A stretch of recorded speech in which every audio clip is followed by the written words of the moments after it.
आज मैं सबसे पहले तो जो कोरोना वॉरियर हैं हमारे, जो लड़ाई लड़ रहे हैं कोरोना से फ्रंट पे, सबसे पहले तो मैं उन लोगों को सलाम करूंगा जो हमारे डॉक्टर हैं, नर्सें हैं, पुलिसकर्मी हैं, सफाई कर्मी हैं और जितने भी हमारे सोशल वर्कर हैं और तमाम एनजीओ जो फ्रंट पर लड़ रही हैं कोरोना से। सबसे पहले तो मैं उनको सलाम करूंगा क्योंकि वो एक ऐसा काम कर रहे हैं जिसकी बहुत ज़्यादा अहम ज़रूरत है इस टाइम पे। लेकिन हमारी जो गवर्नमेंट है वो एक आंख बंद करके बैठी हुई है और इसको 7 साल हो गए केंद्रीय गवर्नमेंट को, जो कि चुनाव के अलावा इसको और कुछ नहीं दिख रहा है। और ये बंगाल में, आसाम में, जिन 5 राज्यों में चुनाव थे तो वहाँ पे बड़ी सरगर्मी के साथ लगी हुई है। और हमारे देश के प्राइम मिनिस्टर जब भीड़ बहुत ज़्यादा इकट्ठी होती है तो उस पर ताली बजवाते हैं और बहुत खुश होते हैं कि मैंने अपनी ज़िंदगी में कभी इस तरीके की भीड़ नहीं देखी जितनी कि मैं यहाँ पे भीड़ देख रहा हूँ। ना मास्क का पालन करते हैं। अमित शाह हैं, देश के गृह मंत्री हैं, इन लोगों को देख के आवाम जो है सबक हासिल करती है और देखती है कि हमारे देश के गृह मंत्री बिना मास्क के घूम रहे हैं।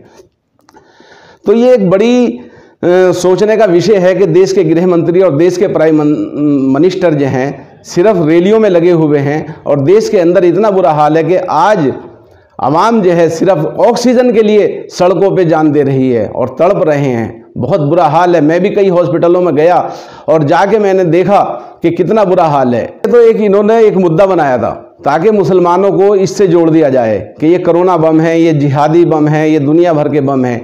जबकि जो भी विदेशी बाहर से आए थे उनको गवर्नमेंट ने तो इजाज़त दी थी भाई, वो तो बाई एयर आए थे ना, तो गवर्नमेंट को उनको रोकना चाहिए था, वहाँ क्वारंटीन करना चाहिए था। लेकिन गवर्नमेंट जो है हमारी हिंदुस्तान की इस टाइम जो गवर्नमेंट चल रही है वो सारी अपनी नाकामियों को छुपाकर और आवाम के ऊपर डालती है और मुसलमानों के ऊपर डालती है। केजरीवाल जी हैं जो दिल्ली की सत्ता जिनके पास में आज 6-7 साल से है, वो क्या कर रहे हैं? क्या कोई हॉस्पिटल बनाया इन्होंने केजरीवाल जी ने? या मतलब बीजेपी ने कितने हॉस्पिटल बनाए आज 7 साल के अंदर? कितना क्या कुछ करा? जितना भी कुछ है सब कांग्रेस की देन है और सारे हॉस्पिटल कांग्रेस के हैं। आज ये उनको भी मेंटेन नहीं करके रख पा रहे सही करके। और आज ऑक्सीजन नहीं है। ऑक्सीजन की वजह से क्या है? ऑक्सीजन इन्होंने 13,000 टन ऑक्सीजन जो है 8 करोड़ रुपए में सिर्फ भेज दी, बांग्लादेश में भेज दी और जहां कई मुल्कों के अंदर भेज दी इन्होंने।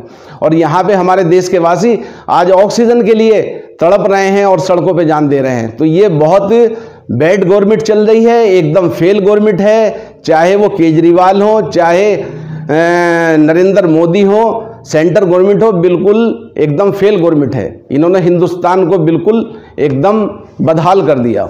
वो बहुत गलत डिसीजन था इसका सरकार का और सरकार की ही मर्जी से वो कुंभ का मेला हुआ है, क्योंकि 12 साल में ये कुंभ का मेला भरता है जो हरिद्वार के अंदर भरता है। तो 12 साल अभी 2022 में होने थे इस कुंभ के मेले को। तो ये कुंभ का मेला अगले साल होना था, लेकिन इन्होंने 1 साल पहले कराया अपनी वाई लूटने के लिए, क्योंकि 2022 में उत्तर प्रदेश के अंदर भी चुनाव आ रहे हैं। तो इसलिए इन्होंने इस तरीके से इस मेले को 1 साल पहले कराया। तो ये बीजेपी का बहुत बड़ा फेलियर है, इस गवर्नमेंट का फेलियर है। आज समझ लीजिए कि एक मतलब हिंदुस्तान के अंदर बहुत ज़्यादा बुरा हाल है। क्या कहा जाए, घर घर के अंदर मतलब लोग परेशान हैं, ऑक्सीजन से परेशान हैं, दवाइयाँ नहीं मिल रही हैं। कल भी मैं नोएडा के अंदर गया था, एक मेरे रिश्तेदार एडमिट हैं, परेशान हैं लोग, किस तरीके से भागे फिर रहे हैं दवाइयों के लिए भी, मेडिसिन नहीं मिल रहा है। तो मैं तो खैर यही कहूँगा कि अल्लाह ताला इस सरकार को सद्बुद्धि दे और इसको अकल दे, जो कि मतलब ये है कि चुनाव प्रचार और ये इस तरीके से रैलियाँ ख़त्म करके और देश के ऊपर ध्यान दें, ऑक्सीजन का इंतज़ाम करें, दवाइयों का इंतज़ाम करें। केजरीवाल जो हैं वो भी एक दूसरे पर आरोप करते रहते हैं, बीजेपी भी कांग्रेस को दोषी बनाती रहती है। अरे भाई, जितने भी ये हॉस्पिटल हैं, जितने भी कॉलेज हैं, जितना भी सारा सिस्टम है जिसमें आज तुम ऐश आराम कर रहे हो, ये सारा कांग्रेस का ही दिया हुआ है। आपने 6-7 साल से क्या करा? आप अपनी तो उपलब्धि बताइए। जो मीडिया है वो भी सारा मतलब ये है कि बिका हुआ है मीडिया, सारा सिस्टम।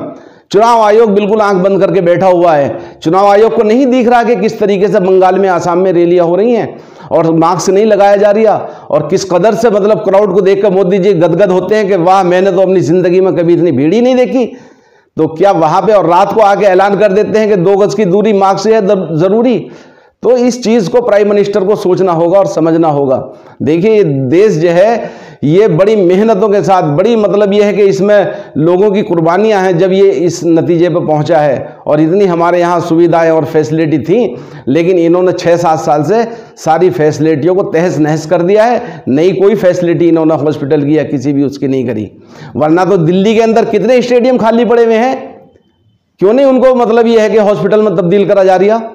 तमाम मतलब ये है कि हॉस्पिटल बन सकते हैं दिल्ली के अंदर स्टेडियमों में, लेकिन नहीं, केजरीवाल सिर्फ बीजेपी पर आरोप मढ़ते रहते हैं, बीजेपी कांग्रेस पर आरोप मढ़ती रहती है। यही इन दोनों के नाटकबाजी है, दोनों नौटंकी हैं बिल्कुल, बड़े मियाँ भी और छोटे मियाँ भी।